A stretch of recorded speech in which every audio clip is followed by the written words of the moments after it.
Bonjour, vous ne savez pas comment choisir votre ventilateur? Je vais répondre à votre question. Je m'appelle Valérie, bienvenue sur Master Tech & Co et aujourd'hui on va voir comment choisir ces ventilateurs.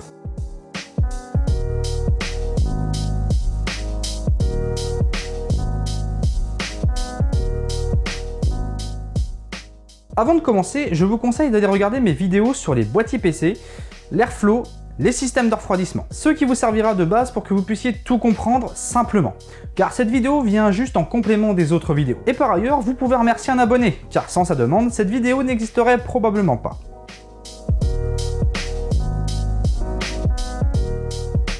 Inspiration et expiration, voilà les deux seuls modes qui n'en sont en réalité qu'un seul, que vous proposent tous les ventilateurs du monde, que cela soit un ventilateur d'ordinateur ou un ventilateur dans une soufflerie. Et pour reconnaître le sens de l'inspiration de celui de l'extraction, c'est très simple. Sur le ventilateur que vous pouvez voir, le sens de l'inspiration, c'est la face avant. En l'occurrence, sur ce modèle, c'est là où vous voyez le logo de la marque. Et l'extraction, c'est là où vous pouvez voir les câbles, mais aussi les inscriptions techniques, du genre 12 volts, courant continu, ampérage, ou encore brushless fan, etc. Et il y a même un autre moyen de savoir. Sur l'un des côtés du ventilateur, vous pourrez apercevoir deux flèches. La flèche verticale correspond au sens de circulation de l'air, et donc la flèche horizontale indique le sens de rotation des pales du ventilateur.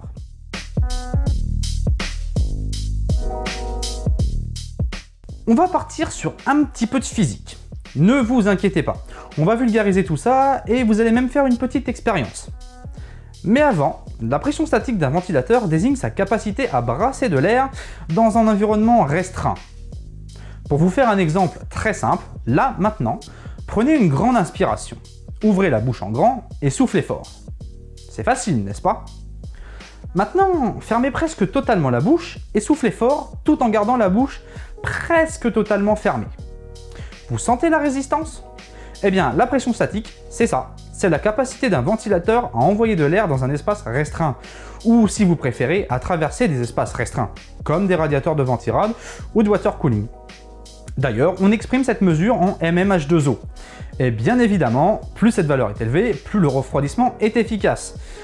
Toutefois, les ventilateurs à haute pression statique sont surtout utilisés pour des ventirades ou les water cooling, du moins contre leurs radiateurs respectifs.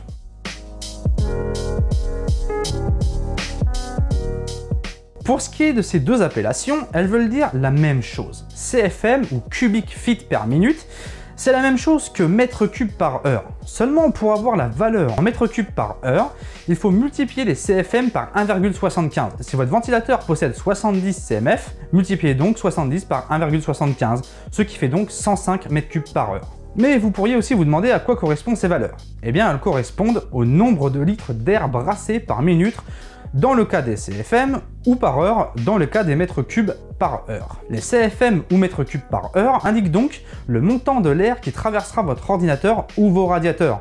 Et ce point n'est pas à négliger, parce qu'avoir un ventilateur capable de traverser son radiateur, c'est bien, mais s'il n'y a rien pour traverser, bah ça refroidit tout de suite beaucoup moins bien.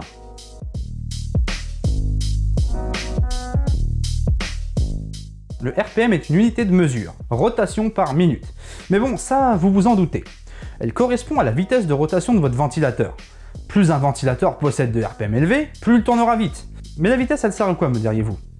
Eh bien, la vitesse va directement influencer les CFM ou les mètres cubes par heure. Si votre ventilateur ne tourne pas vite, il ne va pas déplacer beaucoup d'air. Et à l'inverse, plus il tourne vite, plus il en déplace. Cependant, pour réellement comprendre l'importance de la vitesse, il faut voir un autre paramètre, la taille.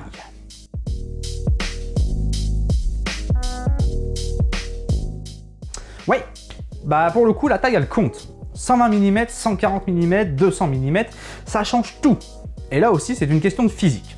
Et on va même pouvoir refaire une petite expérience. Plus un ventilateur est gros, plus il va déplacer de l'air. Pourquoi? Eh bien grâce à la taille de ses pales, ou de ses ailettes. Plus elles sont grosses, plus elles capturent de l'air et l'expulsent. Maintenant, passons à l'expérience. Fermez vos doigts, sauf l'index. Mettez-le près de votre visage et secouez-le de bas en haut. Vous sentez? Il n'y a pas beaucoup d'air. Maintenant, ouvrez votre main et faites la même chose. Secouez votre main ouverte de bas en haut, près de votre visage. Ça fait du bien un peu d'air frais, non? Voilà, c'est tout bête. Mais vous venez de comprendre l'importance de la taille d'un ventilateur. Et pour aller plus loin, sachez que plus votre ventilateur est gros, moins il aura besoin de tourner vite pour déplacer un grand volume d'air. Et forcément à l'inverse, plus votre ventilateur sera petit, plus il aura besoin de tourner vite pour déplacer le même volume d'air. Seulement, tourner vite, ça fait du bruit.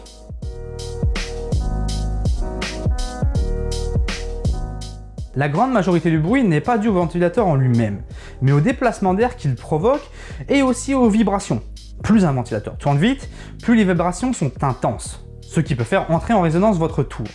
C'est d'ailleurs pour ça que sur certains ventilateurs haut de gamme, vous avez des petits patins au caoutchouc aux différents points de vissage, et idem en dessous de votre tour. Les patins servent bien sûr à ne pas poser la tour directement sur une surface, mais il encaisse surtout les vibrations émises par les ventilateurs, évitant que la tour ne se déplace et encaissant une partie du bruit.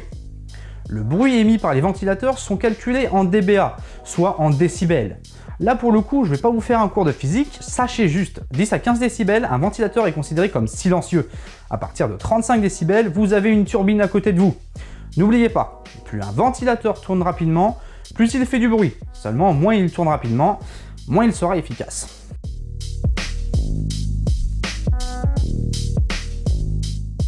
Sur les ventilateurs, la norme est de 3 pins ainsi que 4 pins. On va y revenir juste après. Puis nous avons les connectiques, dites Molex. Les prises Molex ne sont quasiment plus utilisées.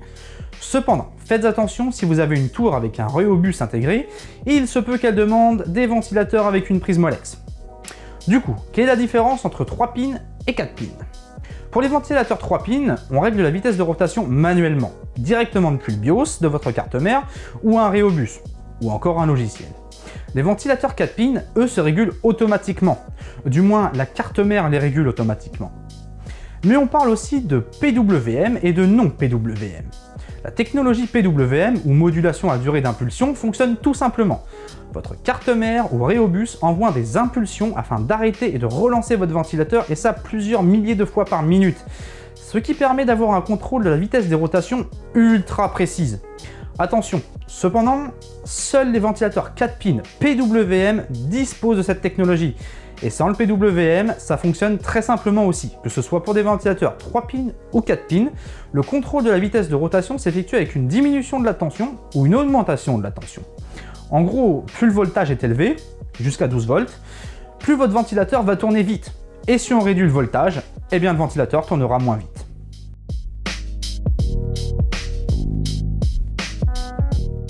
Conseil numéro 1, vous pourriez vous dire, mais je choisis quoi? Ce à quoi je vais vous répondre, c'est à vous de voir le... Vous devez choisir entre le silence, la performance et un système équilibré. Encore une fois, c'est selon ce que vous avez envie ou besoin. Bon, vu que je suis gentil, je vais vous aider un petit peu. Pour les ventilateurs processeurs, Ventirad ou radiateurs de water cooling, n'hésitez pas à mettre des ventilateurs à haute pression statique, du genre celui-ci. Le ML140 Pro 140 mm PWM de chez Corsair, avec 100 CFM et ses 3 mmH2O de pression statique, c'est un monstre de ventilation. Attention toutefois, à plein régime, il envoie 37 décibels. Cependant, on est quand même sur un ventilateur à 30 € l'unité. Pour ce qui est de la tour en elle-même, des ventilateurs entre 40 cmF et 70 cmF sont très bien, et vous n'avez pas besoin de ventilateur à haute pression statique. L'important pour le boîtier, c'est le volume d'air. Conseil numéro 2. Sachez que la taille est aussi importante selon votre tour. Vous devez absolument connaître les dimensions qu'elle est capable d'accueillir avant d'acheter vos ventilateurs. Généralement, les tailles standards sont de 120 mm et 140 mm. Vous trouverez les dimensions sur les sites où vous achetez votre tour ou dans le fascicule qui est livré avec votre tour. Et dans le cas des ventilateurs, la taille est indiquée en millimètres sur tous les sites d'achat. Conseil numéro 3, les connectiques. Faites attention aux connectiques. Si vous manquez de prise 3 et 4 pins, cela n'est pas très grave. Il existe des multiprises. Cependant, si vous achetez des ventilateurs Molex et que vous n'avez pas de prise Molex, ça risque d'être un chouïa plus compliqué. Mais sachez qu'il existe aussi des adaptateurs. Vérifiez combien de ports 3 et 4 pins dispose votre carte mère et achetez vos ventilateurs en conséquence.